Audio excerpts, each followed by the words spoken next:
back here on the GSMC Football Podcast. And keep yourself in the loop of everything football on the Golden State Media Concepts Football Podcast. The latest news on and off the field, be it college football, Big Ten, SEC, Big 12, Pac-12, ACC to the NFL. We've got you covered. Listen to the Golden State Media Concepts Football Podcast.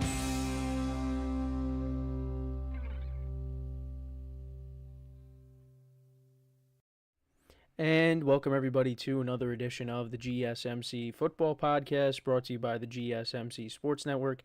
As always, I'm your host, Kenneth Grunfelder, and it's great to have you guys here on this Monday, September 30th. We have a lot to cover on the show today. Before I get into that, just want to remind you guys, as always, to tip or donate and get your comments recognized. Make sure to hit that Super Chat button in the chat. This will help create a Super Chat of any thought or comment you may have throughout the live broadcast.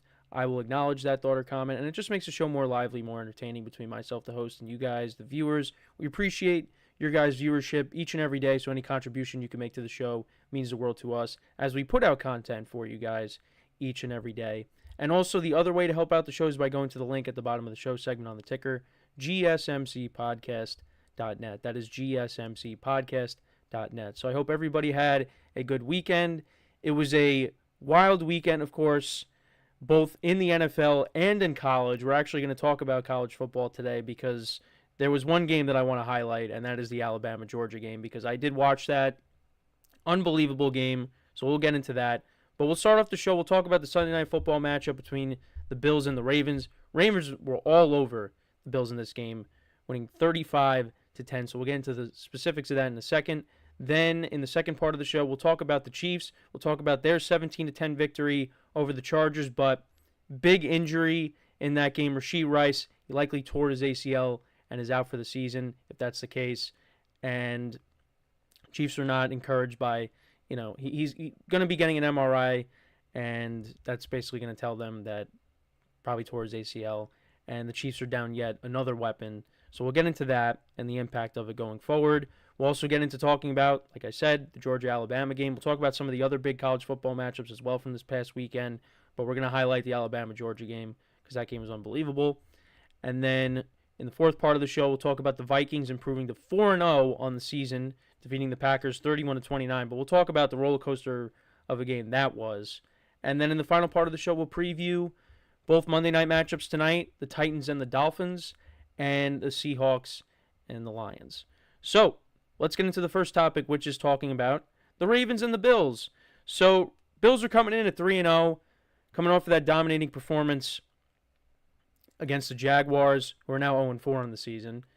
And the Ravens, they were coming off of a win against the Cowboys, a game that got a little dicey at the end, but they were able to hold them off and win. And going into this game, a lot of people were riding the Bills. And for me, I actually did take the Ravens in this game. At home, I was like, maybe they don't drop their first two home games. And right from the start, the Ravens just dominated this game. And the Bills, they got the ball to start. 7 plays, 20 yards. Didn't do anything with the football. And the Ravens, their drive only lasted 1 play. I was looking at my phone, was not looking at the TV. All of a sudden, I look up, and there goes Derrick Henry. 87 yards for a touchdown, and he continues his dominance against the Bills. He had that 3-touchdown game a few years ago. He really does well against the Bills. And these are his stats from the game. Almost 200 yards rushing, 1 touchdown, which was the one I just brought up, on 24 carries. And this is why the Ravens brought in Derrick Henry. He is a difference maker. Now, he's 30 years old, so obviously that is old for a running back, but this is the right spot for him. And he showed last night that, like I said, he could be a difference maker for this team. So, yeah, first play of their first drive only lasted 1 play. It's 87 yards, Derrick Henry to the house. So then the Bills, they did respond. 11 plays, 38 yards, got into Tyler Bass's field goal range, 50-yard field goal. And actually, he did miss one last night. So that made it 7-3. But then the Ravens answered. Another touchdown drive, 9 plays, 70 yards. down the field, and Lamar Jackson connected with Derrick Henry for another touchdown. So he had a receiving touchdown in this game as well. These are just his rushing stats. But yeah, so 2 touchdowns for Derrick Henry last night, 1 receiving, 1 rushing. So that made it 14-3. Then the Bills punted on their last drive, or the next drive, and the Ravens responded with yet another touchdown. And Lamar Jackson connected with Justice Hill for a 19-yard touchdown. So the running backs, not only are they running the football well, but they're also catching it well. So that made it 21-3. Bills punted, Ravens fumbled, and you thought, okay, here we go. This is when the Ravens are going to blow this lead, but that was not the case. The Bills punted, and that was the end of the first half. Ravens opened up their first drive of the second half with a punt, and the Bills scored a touchdown off of that. Josh Allen, great play on 3rd and 5, connecting with Khalil Shakir for 52 yards, and then Ty Johnson from 3 yards out scored a touchdown. So then you kind of thought, maybe, is this where the tides are going to turn here? Because, again, the Ravens are a team that's susceptible to blowing leads. Ravens then punted on their next drive. Bills fumbled. That was Josh Allen. It was a direct snap to Curtis Samuel. Oh, that's right, because they tried to do like a trick play. Josh Allen had the ball, and he ended up losing it. 2 guys got hurt on the play, actually. Josh Allen took a vicious hit. I think Kincaid also took a vicious hit as well. It was an unnecessary roughness penalty on Marlon Humphrey. But Josh Allen did stay in the game. Eventually, Mitchell Trubisky took over because, at that point, the game was already out of reach. But Mitchell Trubisky did come in. So, yeah, the Ravens then took over on that fumble, and they scored another touchdown. Lamar Jackson, a 9-yard rushing touchdown. So that put them up 28-10. And then Tyler Bass missed a field goal. This was a 48-yarder. And then the Ravens scored yet another touchdown. And Derrick Henry was going to score his 3rd touchdown of the game. He ends up fumbling, and it was recovered by Patrick Ricard in the end zone. So that made it 35-10, and then that's basically how the game went. Josh Allen, 16-29, 180 yards, no touchdowns, no interceptions, was sacked 3 times. Bills only ran the ball for 81 yards. Ty Johnson had the rushing touchdown. James Cook, a quiet day, 9 carries for 39 yards. Khalil Shakir was their leading receiver, 4 receptions for 62 yards. Keon Coleman, 3 for 51. Josh Allen, like I said, had a fumble in this game. Bills defense, only 1 sack. Tyler Bass was 1 for 2 on field goals. Then for the Ravens, Lamar Jackson, 13 of 18, 156 yards, 2 touchdowns, no interceptions. The Ravens, as a team, ran the ball for 271 yards and 2 touchdowns. That's their identity. That's their identity, is running the football. 24 carries with Derrick Henry. Like I said, almost 200 yards rushing. 2 total touchdowns in the game. Lamar Jackson had 6 for 54 and a touchdown. Justice Hill, 4 for 18. He ended up being their leading receiver. 6 receptions for 78 yards and a touchdown. Isaiah Likely had 1 for 26. Derrick Henry, like I said, fumbled, but Patrick Ricard recovered it for a touchdown. Lamar Jackson fumbled in this game and lost that. And Kyle Hamilton had the fumble recovery later in the game. Ravens defense, 3 sacks, like I said. And Justin Tucker, 5 for 5 on extra points last night. So the Ravens, they improved to 2-2 on the season.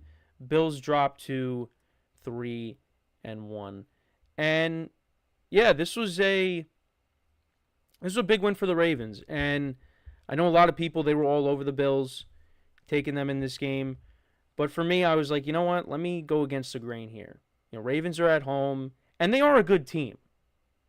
I know like I said, they have problems with holding leads. They were able to hold off the Cowboys last week, but the Bills got to lose at some point, right? And they did, but in a big way. So this was definitely a very encouraging win for the Ravens going forward. And with the Steelers losing yesterday, now they're 1 game back of the division lead. So they looked really good last night on both sides of the ball, running and playing good defense. And they shut down an offense that was coming in hot. And it's going to happen. The Bills are not going to always do that to teams. And the Bills are not going undefeated. No team is going undefeated this year. Not even the Vikings. They almost blew their lead yesterday, and we'll get into that later in the show. But, yeah, every team is going to lose at some point. And we'll talk about the Chiefs, another team that's undefeated. They're going to lose at some point. It's only a matter of time. Every team is beatable. And once again, this week showed that the NFL is unpredictable with some of the games. And we'll get to a lot of them tomorrow and throughout the week. So, but I was impressed by the Ravens, what they were able to do. This is what the Ravens are capable of. And this is why this could be a team that makes it to the Super Bowl. And when you have a running back like Derrick Henry who could do this, now he's not going to do it every week. These last 2 games, though, he's been really good. If he can continue to do this throughout the season, Lamar Jackson, both passing and running the football, you got that. You play good defense. This is a very good team. And this team, don't be surprised if you see him in my top 5 when I do my power rankings later this week. Because it's ever-changing, the top 5. And it definitely changed after this week, let me tell you. So, Ravens get a big win here. For the Bills, I mean, not really concerned about them, but I know there's complaints about the play calling, and the defense just was really bad yesterday. But this is still a good football team, and it's just one of those games that it happens. But, you know, this was a true test for them because they went up against the Cardinals. The Cardinals haven't looked great the last couple weeks offensively, and that we'll get to that game this week. They played against the Dolphins, who they always beat, and then they played against the Jaguars, who are 0-4. Now you go up against the Ravens in Baltimore, and Ravens outclassed them in every way. So, but I'm not worried about the Bills going forward, although, yeah, there's some issues that they got to clean up, but it happens. So, next week, who do they play next week? Because I know the following week they play the Jets, which is a big game. And the Jets are fortunate the Bills lost. We'll get to that game too. Don't worry. This week. So they take on the Texans. That's a big game. That's a big game. Stephon Diggs' revenge game. So that's one of the best games of the weekend. And then they take on the Jets the following week. So we'll see what happens. But Ravens, big win. Let me know what you guys think about this game. Let me know in the comments. So we're going to take our first break of the show, and then when we come back, we will talk about the Chiefs and their 17-10 victory. We'll also talk about the injury to Rashee Rice and the impact of that. So with that being said, stick around, and we'll be right back here on the GSMC Football Podcast. I feel like I'm losing my mind. Is everybody in the world blind? Please, Lord, give me a sign, a sign. I feel like I'm losing my mind. Is everybody in the world blind? Please, Lord, give me a sign, a sign. I wanna be the greatest. Everybody on the fake shit. I look around and feel like everybody is the fakest. I make this every day and I'm impatient, hoping one day I blow up from the basement. Statement, the top is so vacant. I don't hear shit that I think is amazing. Waiting for my day when I'm playing sold out shows for 1,000 faces. Hey, give me that crown, get in my way and to be put down. It ain't your place, all this my town. If I want that shit, then I'll get it right now. I'm losing it, the noose it fits. I'm losing shit, a stupid myth. You choose to live or choose to dip. You choose to fight or lose your grip and lose a gift. Oh. I feel like I'm losing my mind. Is everybody in the world blind? Please, Lord, give me a sign, a sign. I feel like I'm losing my mind. Is everybody in the world blind?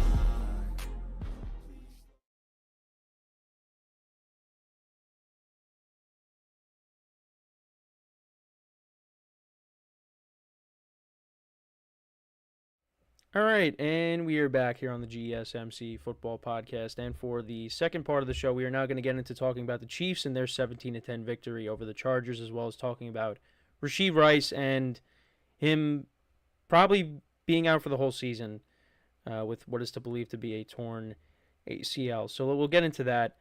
And look, the Chiefs are 4-0, but they're not a good 4-0 team right now. They're not playing like it. Mahomes is still turning the ball over, and threw an interception. What was it? It was in the first quarter, I believe. And just watched the replay of the Rashee Rice injury. So Mahomes went low on Rashee Rice. It was friendly fire on his own teammate. So he was kind of the reason why Rashee Rice got hurt, or was the reason Rashee Rice got hurt. But actually, their first 2 drives were turnovers. Carson Steele fumbled. They were on the Chargers 30. Carson Steele fumbled, and he got put in Andy Reid's doghouse because they barely used him after that. And the Chargers turned that into a touchdown drive, 10 plays, 74 yards. Justin Herbert connected with Ladd McConkey for a 7-yard touchdown, so that made it 7-0. And then literally the first play of the next drive, Mahomes throws a pick. And like I said, Mahomes went low. And obviously, I mean, he didn't mean to do it, but that's just what ended up happening.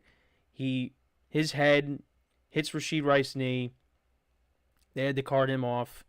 And, yeah, it's believed to be a torn ACL. And Rashee Rice got off to a great start this year. And they're already without Isaiah Pacheco. They had to bring in Kareem Hunt, who ran the football for about, I think, 64 yards. We'll take a look at it in a second. But you down Pacheco, now you're down your number 1 receiver. And you're already without Hollywood Brown, who's not even going to be playing, at least in the regular season, probably, or I shouldn't say probably, but could come back in the postseason. But, suddenly this offense is looking thin at the skill positions. But anyways, so yeah.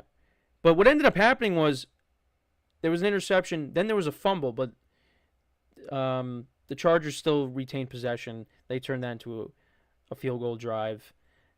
Cameron Dicker from 50 yards out. So that made it 10-0. So Chargers capitalized on Chiefs' mistakes. Then the Chiefs punted again. Chargers punted a lot of punts in the first half.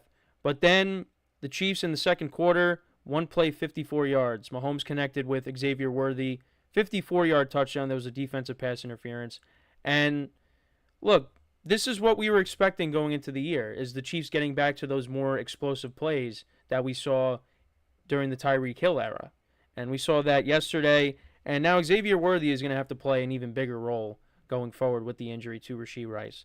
So then the Chargers punted, and then the Chiefs attempted a 65-yard field goal that, had the angle, but didn't have the distance, as Butker just missed a 65-yard field goal, which would have been his career high. So that was the score at the half.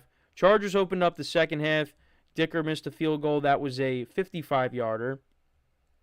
Then the Chiefs, they got a field goal. 10 plays, 37 yards, 5 minutes, 20 seconds of time of possession. And Harrison Butker kicks a 37-yard field goal, so that tied it. Chargers turned it over on downs. A couple of punts in the fourth quarter. Then the Chiefs went 5 plays, 60 yards, 2 minutes, 12 seconds of time of possession. And Samaje Perine from 2 yards out scores a touchdown. And that was all the scoring there. Chargers punted, and then the Chiefs, they iced the game. And that was it. 15-yard pass to Xavier Worthy on 3rd and 6 from the 8. And to take a look at the stats, Mahomes, 19 of 29, 245 yards, 1 touchdown, 1 interception. He's got 6 touchdowns to 5 picks through 4 games this season. He has not been great.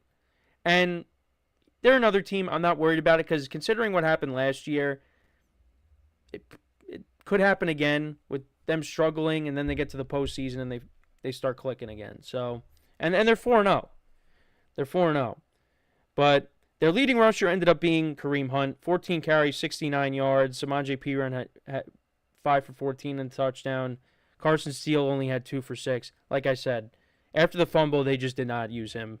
And guess who their leading receiver was? Travis Kelce.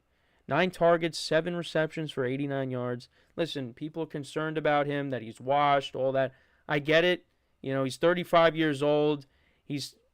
There is some decline, but let's not pretend like he's washed. He's not washed.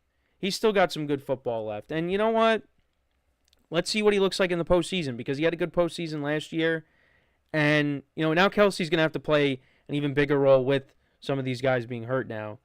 Now with Rashee Rice going down. Xavier Worthy, 3 receptions for 73 yards and a touchdown. Noah Gray had 4 for 40. Justin Watson, another guy that's going to have to step up, 2 for 27. Sky Moore, he's going to have to step up. They brought back Juju Smith-Schuster. So, yeah, these guys are going to have to play bigger roles.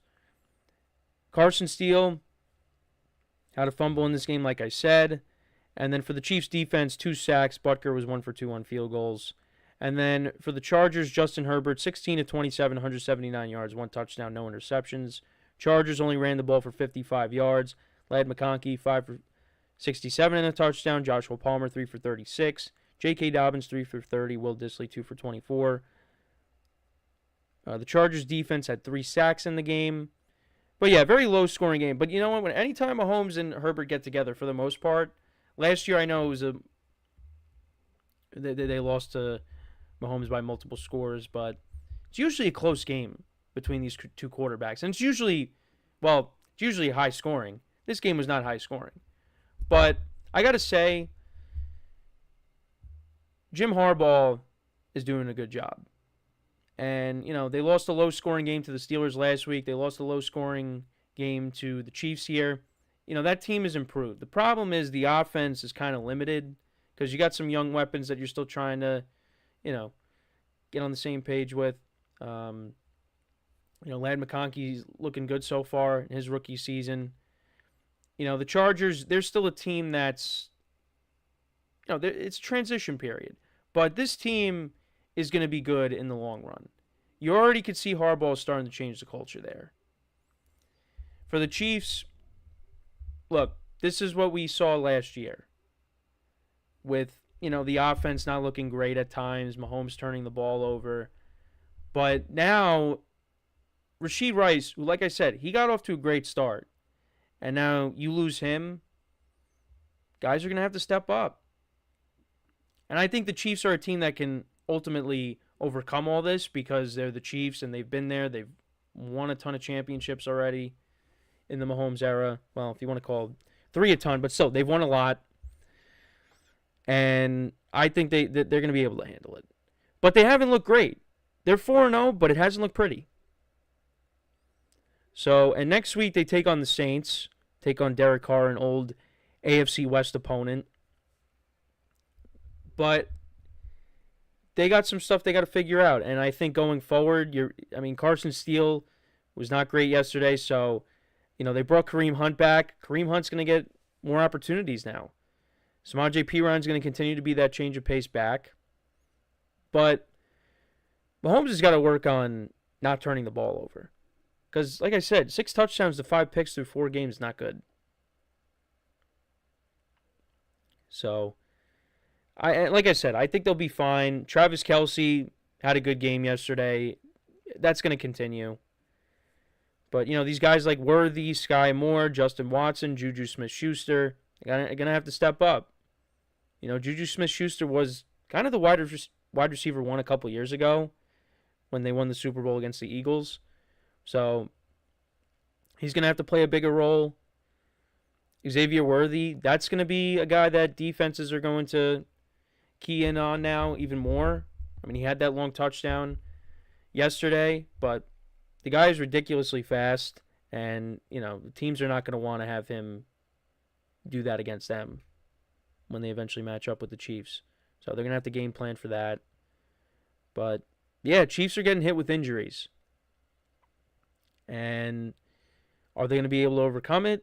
I mean, I think so. I've said it. But just unfortunate that there was a little friendly fire on that collision during that interception that now leads to Rashee Rice being out for the season. And they're just going to have to overcome it, which I think they will. I think they'll be able to do that. And they're 4-0. You know, it's not like all this is going on and they're, you know, 1-3 or 2-2. They're 4-0. But at some point, they're going to lose a game. Could be in week 5. It could be, you know, it's going to be at some point. I'm not going to, I actually don't really know what their schedule is like after week 5, but they will lose a game at some point. So, but again, this is just, I'll keep saying it, this is another reminder that the NFL is unpredictable. So, but the Chiefs, they improved to 4-0. The Chargers, after a 2-0 start, they have now dropped to 2-2. And, you know, Justin Herbert, we weren't sure if he was going to play or not. And, in this new offense that he's in, I'm really expecting him to put up, a lot of passing stats, big passing numbers. Because it's a team that runs the football and, still got a receiving core to work things out with, like I said. So, Herbert's going to have big games, but, there's games like this where he passes for, less than 200 yards. But that will change. This is not going to be every single game. He's going to have his big games. But, yeah, they only put up 10 points here.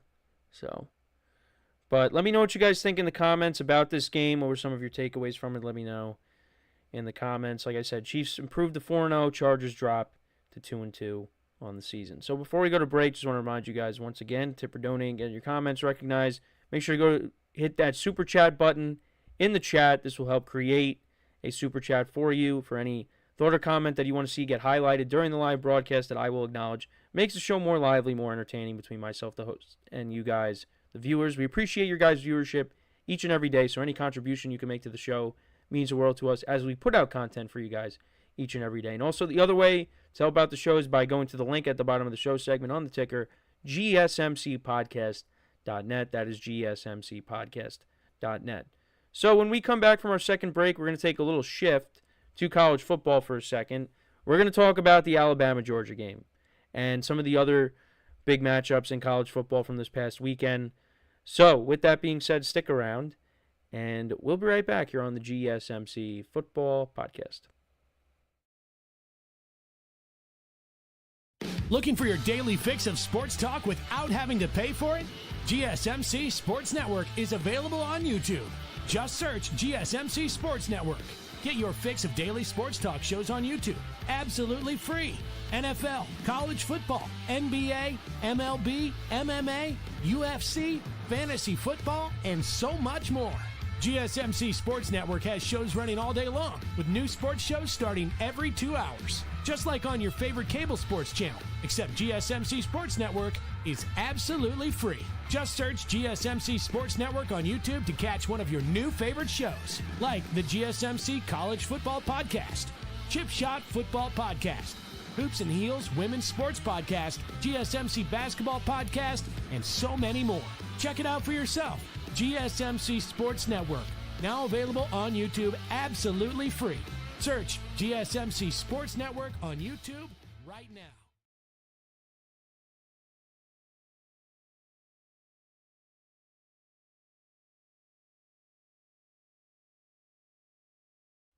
All right, and we are back here on the GSMC Football Podcast. And for the third part of the show, we are now going to get into talking about some college football. We'll talk about Alabama, Georgia. We'll talk about some of the other crazy matchups, even one of the matchups from Friday, Miami and Virginia Tech, because I did watch that game as well. That had a crazy ending.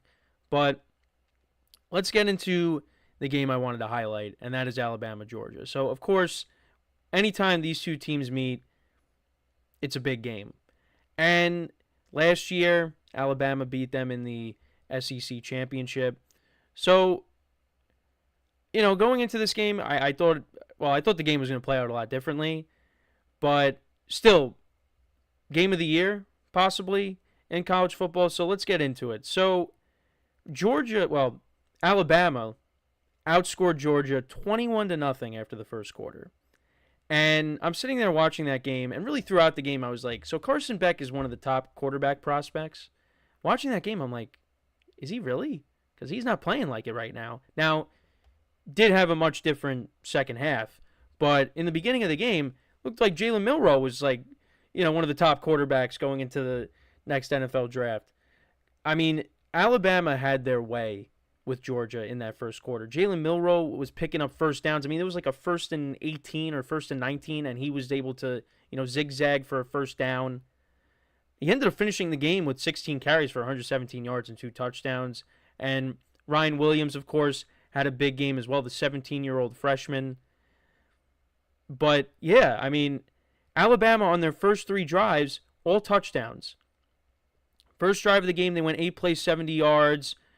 Milroe from 7 yards out scored a touchdown. Georgia punted, another touchdown on their next drive. Big chunk plays. Milroe connected with Miller for a 16-yard touchdown, so that made it 14-0. Then Carson Beck throws a pick. They turned that into a touchdown. That was a 7-yard touchdown by Bernard. So, yeah, 21-0. And then it was actually 28-0.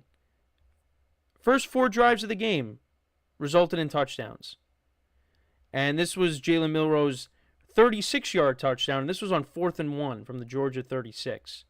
So at 28-0, I'm thinking, what was I thinking? Because I did a parlay and I did an alternate spread, and I made it so Georgia had 3 points.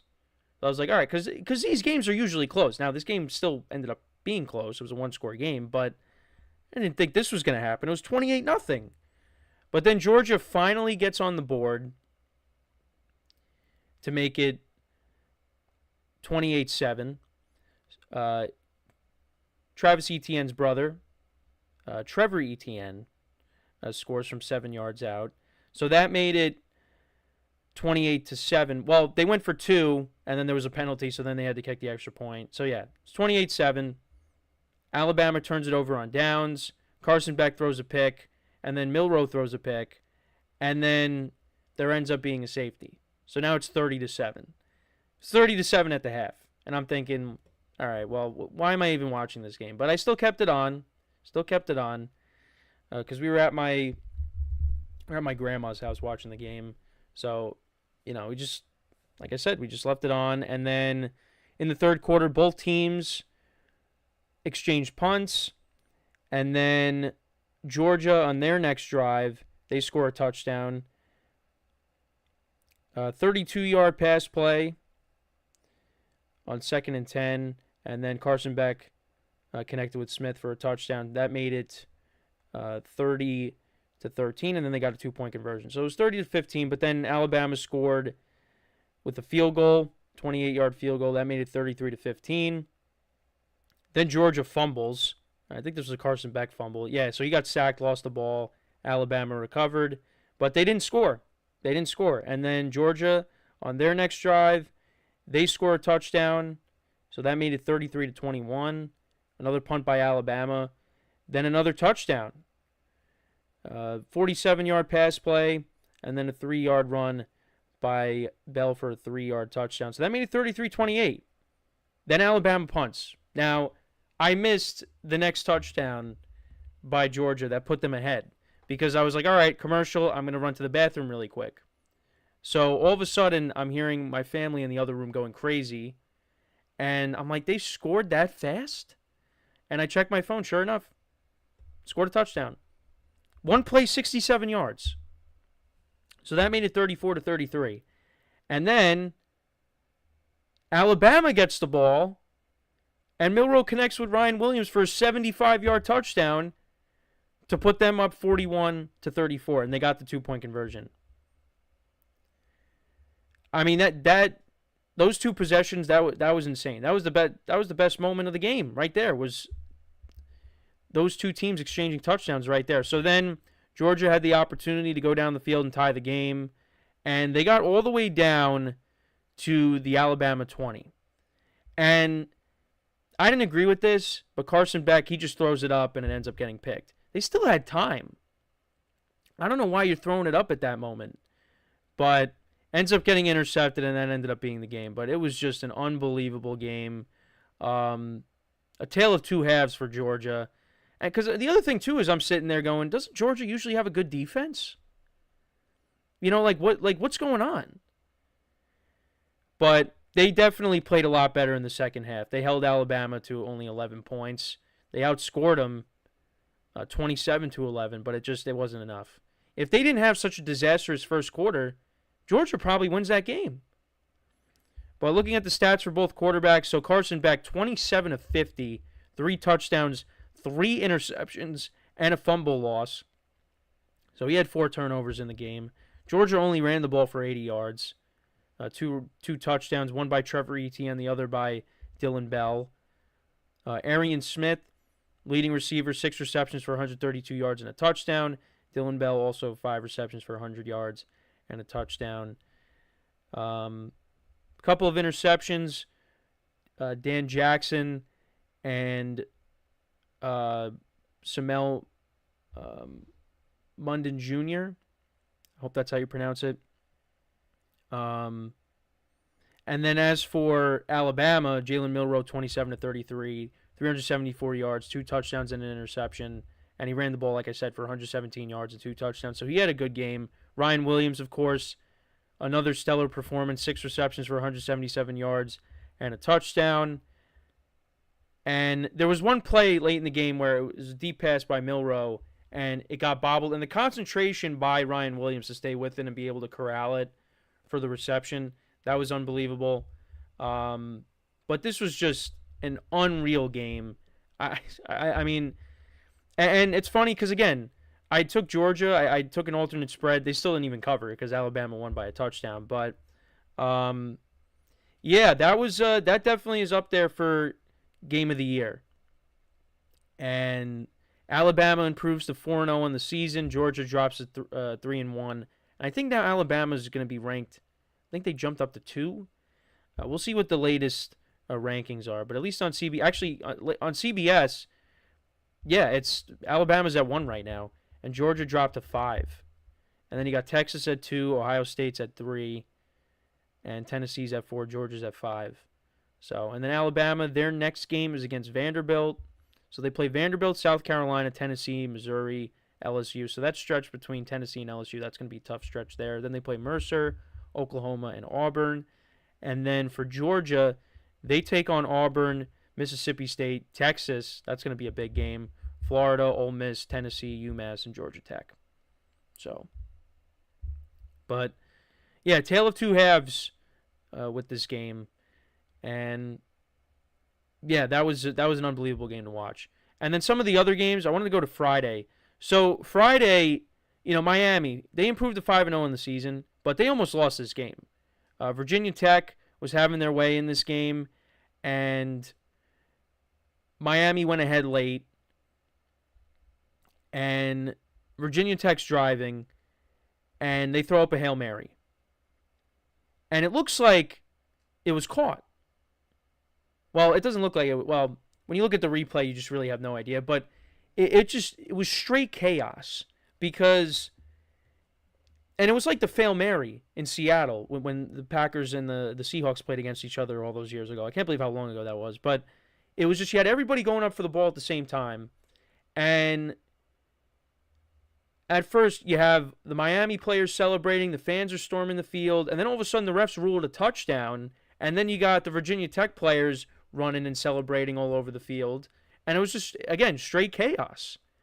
So then they go back and review the play for like 10 minutes, because you really just couldn't tell, and after all that, they ruled it incomplete, and Miami wins the game. But that was an unbelievable game. Miami was a 17.5-point favorite at home, and Virginia Tech, I mean, they probably should have won the game, but that's a tough way to lose, and Miami improves to 5-0 on the season. Rutgers won a close game against Washington, 21-18. That game got dicey at the end. Mississippi, or Ole Miss, they ended up losing a home game. They lost to Kentucky, who almost beat Georgia in a low-scoring game. Georgia won that game 13-12. They beat Ole Miss 20-17. I mean, it was on a 4th and 7. I don't know how Ole Miss doesn't stop them there, but they complete a pass late in the game, Kentucky, and they go down the field, and they go up 20-17, and Ole Miss misses a field goal. So yeah, lost that. Michigan, they improved to 4-1 on the season, 27-24 over Minnesota. Colorado, who is an underdog in their game, they ended up picking up a win as well. Notre Dame improved to 4-1 on the season, winning 31-24 over Louisville. Yeah, Colorado over UCF, 48-21. Yeah, they were 12.5-point underdogs, and they win that game. USC 38-21 over Wisconsin. Oklahoma beat Auburn 27-21. Duke improves to 5-0 on the season, defeating UNC 21-20. Texas 35-13. Arch Manning, his stats for the game: 26-31, 324 yards, 2 touchdowns, no interceptions. Had a rushing touchdown in the game as well. Clemson was all over Stanford, 40-14. Ohio State 38-7 over Michigan State. Penn State 21-7 over Illinois. But yeah, crazy college football weekend, and it was highlighted by the Georgia-Alabama game. But yeah, let me know what you guys think about that game, as well as some of the other games, or some of your takeaways from them. Let me know in the comments. So we are going to take our next break, and then when we come back, we will talk about the 4-0 Minnesota Vikings. We'll talk about how that game went down. Jordan Love making his return to the field. His first game back after missing the last 2 with an injury. So we'll get into that when we return from our next break. So with that being said, stick around, and we'll be right back here on the GSMC Football Podcast.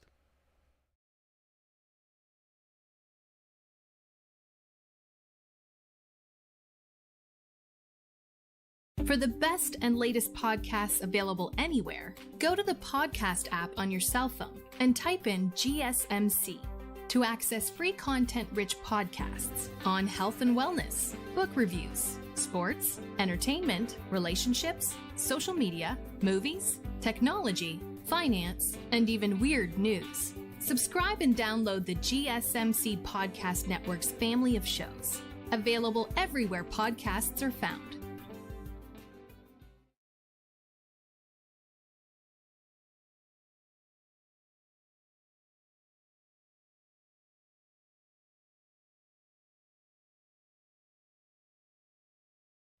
And we are back here on the GSMC Football Podcast. And for the fourth part of the show, we are now going to get into talking about the Vikings-Packers game. We'll talk about how that game went yesterday.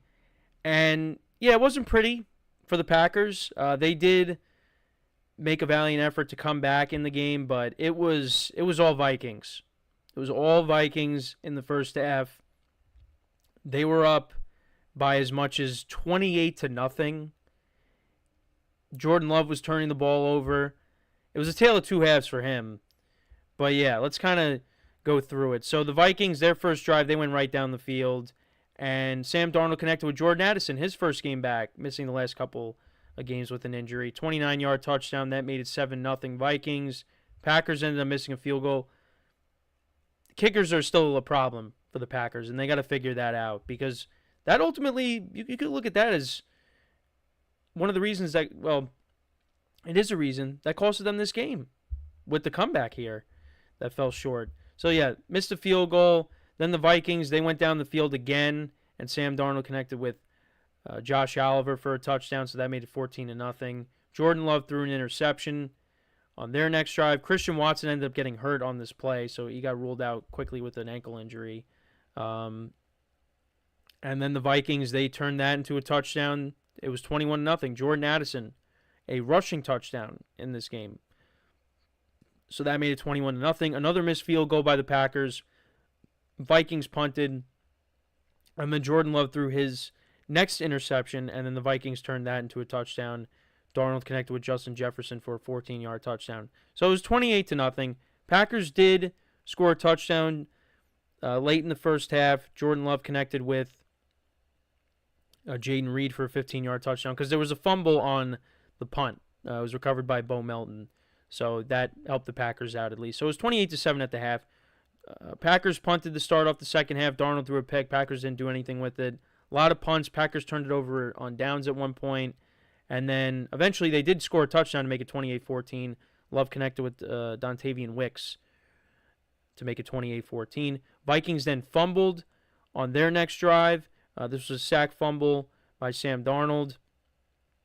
And the Packers, they turned that into a touchdown. Tucker Kraft from 13 yards out scores.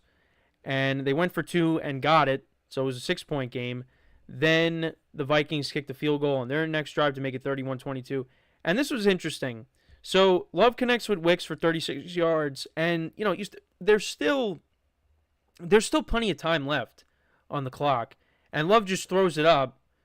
And it ends up getting intercepted by Byron Murphy. And it was like, why did you do that? You still had time on the clock, and that was another play that cost them. So then the Vikings punted. Packers fumbled. This was a fumble by Tucker Kraft. Yeah, turnovers were a problem for the Packers in this game. And Vikings ended up turning it over on downs. Packers then scored a touchdown.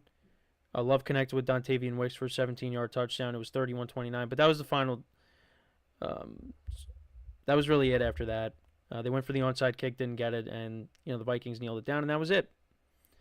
For the Vikings, Sam Darnold went 20-28, 275 yards, 3 touchdowns, 1 interception. Vikings ran the ball for 120 yards in total. Aaron Jones, 93 yards on the ground. His return to Green Bay after they released him. Justin Jefferson, 6 receptions for 85 yards and a touchdown. Jordan Addison, 3 receptions for 72 yards and a touchdown. Aaron Jones, 4 for 46. Sam Darnold, a couple of turnovers in the game. Jalen Naylor had a fumble in this game. But yeah, the Vikings, they had 4 takeaways in the game. 3 interceptions off of Jordan Love and a fumble. And then in terms of sacks, only 1 sack on the day for the defense. And then for the Packers, Jordan Love, it was a tale of 2 halves. Went 32 of 54, 389 yards, 4 touchdowns, 3 picks. Packers really couldn't run the football because they were playing catch-up the whole game. Jaden Reed continues to have a good year, 7 receptions for 139 yards and a touchdown. Dontavian Wicks had 5 receptions for 78 yards and 2 touchdowns. Tucker Kraft, 6 for 53 and a touchdown. Also fumbled in this game. 2 sacks off of Sam Darnold. Narveson was not good, their kicker. Yeah, 0 for 2 on field goals. And that kind of costed them, because they only ended up losing by 2 points. But the Vikings, they look really good. They look like a really good team right now. They're 4-0. And, yeah, I mean, right now, I would rank them. I mean, I don't want to give it away with my power rankings, but right now they look like the best team. And I don't think it's going to stay like that, but they're playing like the best team right now on both sides of the ball. They're getting turnovers on defense. Sam Darnold is playing really well. He's an MVP candidate. And, you got Jordan Addison back, and it looks like TJ Hawkinson is going to be coming back soon. So you're going to have your full array of weapons, and bringing in Aaron Jones was smart. Still continues to run the football well. Because, again, he's another running back that's getting older. But the Vikings look really good. And it does make you wonder down the road, because they did take J.J. McCarthy with their first pick in the draft. Sam Darnold continues to play like this. I mean, what do you do? Do you continue to ride Sam Darnold and maybe trade J.J. McCarthy? What's going to happen there? Now, again, it's only 4 games, and I know some people did bring up the fact that, Sam Darnold started off 3-0 with the Panthers, and then look what ended up happening. Well, the Vikings are a much better team than that Panthers team that he had, and I think I brought this up last week. Now, I know they had Christian McCaffrey, they had DJ Moore, but this Vikings team on both sides of the ball, I mean, you take this Vikings team over that Panthers team. And Kevin O'Connell is a good head coach. And, yeah, I like where the Vikings are at right now. When you took a look at this schedule, there was really no gimmies. Other than the Giants game, they were taking on the 49ers and the Texans and the Packers in Lambeau, and they're going to be taking on the Lions soon. They're taking on the Jets, which, I mean, the way the Jets played yesterday, I mean, that you would lean more towards the Vikings right now. You said, yeah, I mean, Vikings might not have a good record right now. Well, at this point, they're undefeated. And you look at the schedule, you're like, well, who are they losing to? So, yeah, it's going to be very interesting what this team looks like going forward. But you're getting TJ Hawkinson back at some point, and you're going to be at full strength. It's a very good team. they play really well at home, and they could beat you on the road too. And Jordan Love, I'm not really too concerned. I mean, it's his first game back, and the fact that, they were able to bounce back after being down by so much and almost come back in the game. And if it wasn't for a couple of mistakes, like, the late interception in the fourth quarter, that was not good. The field goal misses, that wasn't good. If a couple of those things go your way, suddenly the Packers pulled off an improbable comeback, but they shouldn't have been down by so much in the first place. That was an interesting game. But yeah, right now the Vikings are in sole possession of first place, and we'll see what happens with the Lions tonight. We'll talk about them in a second when we go over the Monday night doubleheader for tonight. But yeah, Vikings are in first place. Didn't see that. I mean, right now you look at the division. Bears are 2-2. Lions. Right now, again, we'll see what happens tonight, but they're 2-1. Packers are 2-2 on the season. This division is one of the best, if not the best, in football right now. So, like I said, we'll see what happens with the Lions tonight. We're going to talk about them in a second, but yeah, another big win for the Vikings. I mean, again, got dicey at the end, but they were able to hold on. Packers ran out of time. If Packers didn't run out of time, maybe they do win this game. But yeah, so they take on the Jets, then they have a bye, then they take on the Lions, then they take on the Rams on a Thursday night, and that could be a healthier Rams team.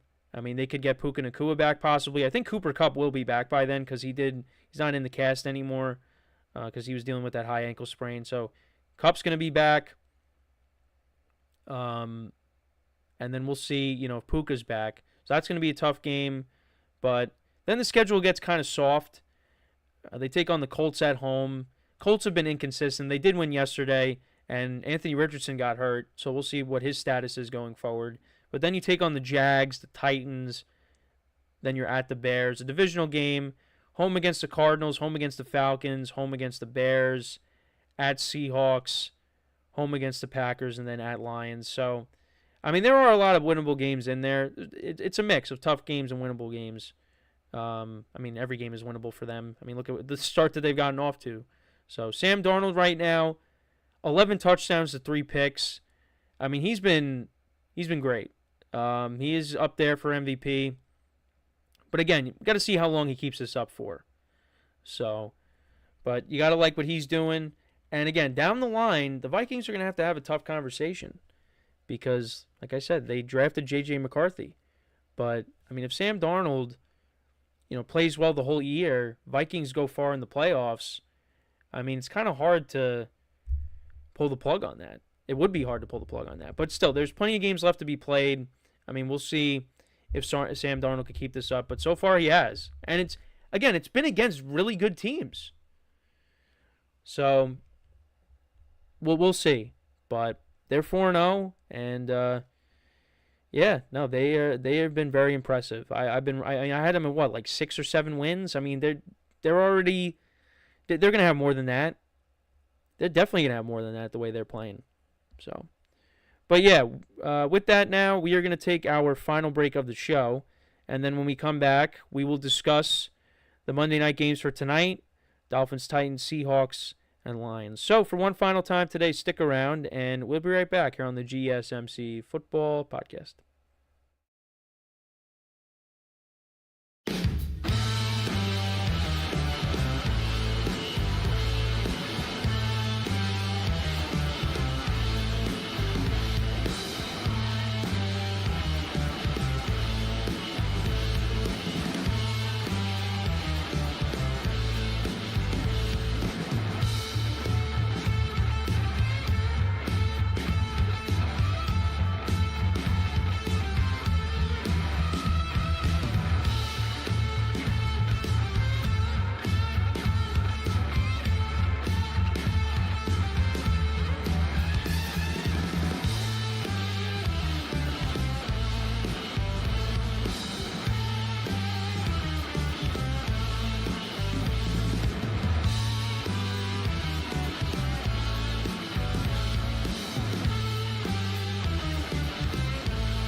All right, and we are back here on the GSMC Football Podcast. And for the final part of the show, we are now going to get into talking about both Monday night games for tonight. We'll preview both of them. So we'll start off with the Dolphins and the Titans. So the Dolphins, they got their issues at quarterback. I mean, last week was not good. Was not great. Watching Skylar Thompson, who ended up getting hurt in the game. Now, he's going to be the emergency quarterback tonight because the Dolphins are doing what I said they should do, as well as, some other, I'm sure other people were saying it as well, is start Tyler Huntley. And that is what's going to happen tonight. Tyler Huntley will be getting the start for the Dolphins in this game. And, they're 1-2. They could very easily be 0-3 like the Titans are, but they're 1-2. And this is a home game. And for the Titans, I mean, it's just been a frustrating year for them. I mean, the Titans could easily be 2-1. But, week one, they blow that big lead against the Bears where they were up 17-0. And then they probably could have beaten the Jets. But again, Will Levis turnovers, it just hasn't been great so far. And, both teams are desperate for a win.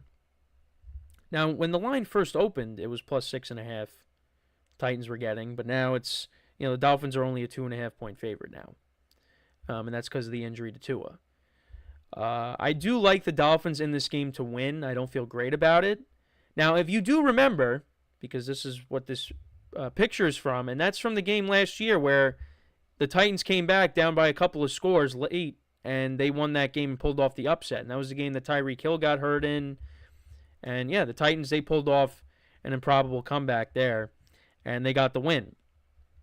So can that happen again tonight? Now, in one of my fantasy leagues, again, it was not a great week in fantasy. I do have 7 wins right now in the spread pool, and I'll probably end up losing both of the games tonight like I did last week to keep me at 7, because that's just how this year has gone so far for me in the spread pool is just 7. It was 7, or it's going to be 7 this week again. Last week I think I got 6, and then, yeah, the first 2 weeks were 7, 7, 6, and probably 7 again. But that's just what happens. It's just a cap gets put on the amount of wins I can get each week in my spread pool. But anyways, so I do have the Dolphins tonight. Don't feel great about it. But in my fantasy league, one of the leagues that I could win, I have Calvin Ridley and DeAndre Hopkins starting because I have a lot of injuries right now. So I have both receivers for the Titans. They have to get a combined 10 points for me to win. So, one of them could get 0, the other could get like 12. All right, they should be able to do that, right? Like Will Levis is not going to just throw the ball to Tyler Boyd and Okonkwo and dump it off to Pollard and Tajay Spears. DeAndre Hopkins and Calvin Ridley are going to, do something tonight, I would imagine. But I'm worried that they might not, because I could very easily lose this game. Like I have a great chance to win it, but I also have a great chance to lose it. And I kind of got lucky because, again, this was not a good reason, but my friend was starting Anthony Richardson, and he got hurt. So if Anthony Richardson doesn't get hurt, I have no shot of winning this game, this matchup. But because of that happening, I have a chance. But I could very easily see both receivers having quiet days, and I end up losing. Now, DeAndre Hopkins had a touchdown last week. Ridley really didn't do much the week before that. DeAndre Hopkins has not really been playing a lot because he's still dealing with the knee injury. So they're trying to gradually, ease him into playing as the season goes along. So, whatever the case may be, I mean, both receivers are going to be out there tonight. I mean, I would imagine that at least one of them is going to catch a touchdown, I would hope. But Will Levis, I mean, the turnovers have been a problem. That's really been the issue for the Titans. These two teams have quarterback issues in different ways. One of the teams, the quarterback's hurt. The other, the quarterback just keeps turning the ball over. Now, Tua turned the ball over before he got hurt. He had 3 picks in the game against the Bills, but still, have more faith in Tua than I do, a healthy Tua, than I do Will Levis right now. And it's just Will Levis is trying to do too much. Like, against the Jets, he does a backward shuffle pass to Tajay Spears, who wasn't expecting that, and he ends up fumbling. And then, he tries to, flick it in game one to throw it away, and that ends up being a pick six, and the Titans end up losing the game. But, Will Levis will put together drives where you're like, that was impressive. So you see the talent is there. It's the consistency. Can he be more consistent? You have good weapons around you. You're trying to do too much. So we'll see what happens tonight. This is a winnable game for the Titans. It's a winnable game for both teams. I mean, even with the Dolphins starting Tyler Huntley as a backup quarterback, he is a Pro Bowler. Was a Pro Bowler a couple of years ago. So, however you want to interpret that, he was a Pro Bowler. So, you got to. This is a winnable game for both teams, and you got to get this offense going. You got the running game with Achane. I think we'll see if Mostert plays tonight. You got to get these weapons like Waddle and especially Tyreek Hill get it going here. But yeah, I'm gonna take the Dolphins, although I don't feel great about it. I mean, I think this game could be like, maybe a 20-17 game, something low scoring like that. But we'll see. We'll see. Can the Titans pull off another upset like last year? We'll see what happens. I mean, now there's no Tua. So now let's get into the other game, which it's always exciting when these two teams match up, and that's the Lions and the Seahawks. Seahawks are coming in at 3-0. Lions, they're 2-1. And the Seahawks, for some reason, excuse me, for some reason, they just own the Lions. These last few times that they've gone against the Lions, they've beaten them. Last two times in Detroit, these last 2 years, they've won. And it's been very high scoring. I'll see if I can look up the past matchups. Because last year was an overtime game. Tyler Lockett scored the game-winning touchdown in overtime. So I just want to go through the history. All right, so we're gonna look at the football database here. So these are the last several times that the Lions and Seahawks have matched up. So we'll go back to as far as 2018. So 2018, Seahawks won 28-14. 2022, well, this is the 2021-2022 season.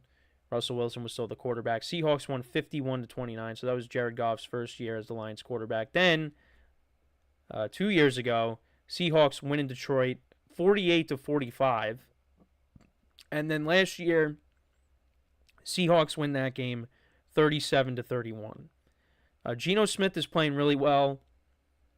I've been wrong about him so far because I don't know. I just maybe it's because I was way too high on Sam Howell, but I just thought that with the new head coach, I thought that maybe at some point Sam Howell was going to take over. But Geno Smith has played well. I mean, he only has 3 touchdowns to 3 picks, but the Seahawks are 3-0. And, I mean, you can look at the opponents that the Seahawks have gone up against. They played against Bo Nix in his first career start. They played against the Patriots. And, they beat up on the Dolphins, who had a backup quarterback. So, this is a true test for them. I mean, after this week, they take on the Giants.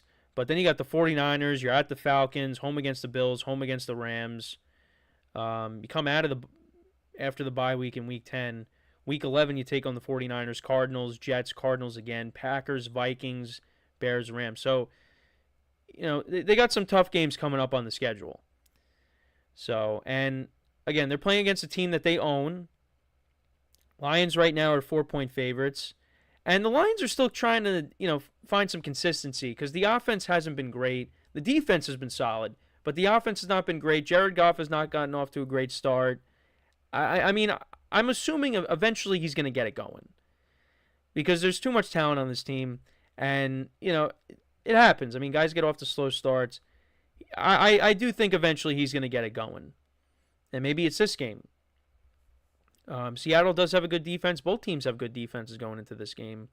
Some guys might be banged up because, I was taking a look at the injury report beforehand. But, yeah, let's kind of take a look at who's banged up going into this game. So the Seahawks are going to be without a couple of their offensive linemen in this game. They're going to be without Byron Murphy. in this game. He's out. Their defensive tackle. Leonard Williams actually is ruled out for this game, so that's a big loss there. Then for the Lions, Brian Branch, he's doubtful for the game against Seattle. Marcus Davenport, defensive end, he's on injured reserve. Derek Barnes, he's on injured reserve. His expected return is week 9. Also, Ragnow, their center, he's going to be out for this game, so that's a huge loss there. But I think also Alex Anzalone was questionable for this game, but I don't see him on the injury report. So it looks like he's going to play, and he's actually had a good year for them so far on defense. So I'm going to take the Lions in this game. Don't feel great about it because, again, Seattle plays them really well. They match up well against the Lions. But I think this is the game where the Lions are due, and they get the win here. I'm going to say they win. I'm going to say 27-21, I'm going to say is the final score. I've been kind of okay with guessing scores, but, I mean, which game was it? Oh, yeah, Jacksonville and the Bills. Yeah, that game, yeah, forget it. That was a horrible score prediction. But, yeah, I'll say 27-21, a little bit lower scoring as opposed to previous matchups, but we'll see. The Lions, they have a good 1-2 duo coming out of the backfield with Kenneth Walker and Zach Charbonnet. And then, the Seahawks got a good duo themselves coming out of the backfield. Kenneth Walker is playing tonight, I believe, and Charbonnet has done well in his absence. And the Lions got to account for DK Metcalf and Jackson Smith and Jigba, Tyler Lockett. But the Seahawks, they're going to have their hands full with the duo of Gibbs and Montgomery, and I think Sam Laporta's playing. You got Amon-Ra St. Brown. Jameson Williams has gotten off to a good start. So, but yeah, I mean, Lions are missing key guys on the offensive line as well as the Seahawks missing guys on the defensive line. So we'll see how this game unfolds, but should be a good game. Both games I think will be interesting, but more people are going to be focusing on Lions, Seahawks. However, I'm going to be tuning in for Titans, Dolphins at the same time because, for fantasy implications, I need Calvin Ridley and D-Hop to, get me to 10 points so I win my matchup and improve to 2-2 in my Dynasty League. Because right now in fantasy, it's not been great. I'm going to be, my best record is going to be 2-2. I'm 2-2 in a couple. I'm 1-3 in one, 0-4 in another, and then hopefully I'm 2-2 in the Dynasty League that I have a chance to win. So yeah, fantasy has not gotten off to a great start. A little worried with some of my teams,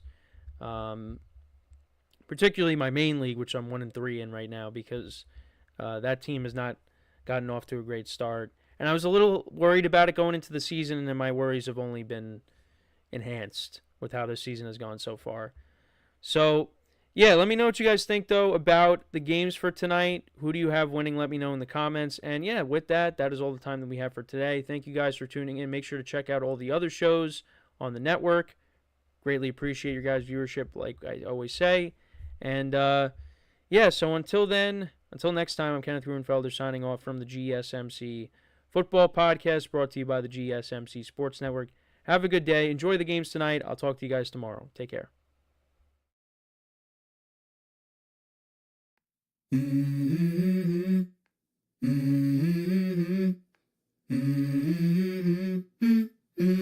Let's go. I wake up to a little bit of drool on my pillow, feel like it's gonna be a bad day. Yeah, I'm tired of shit.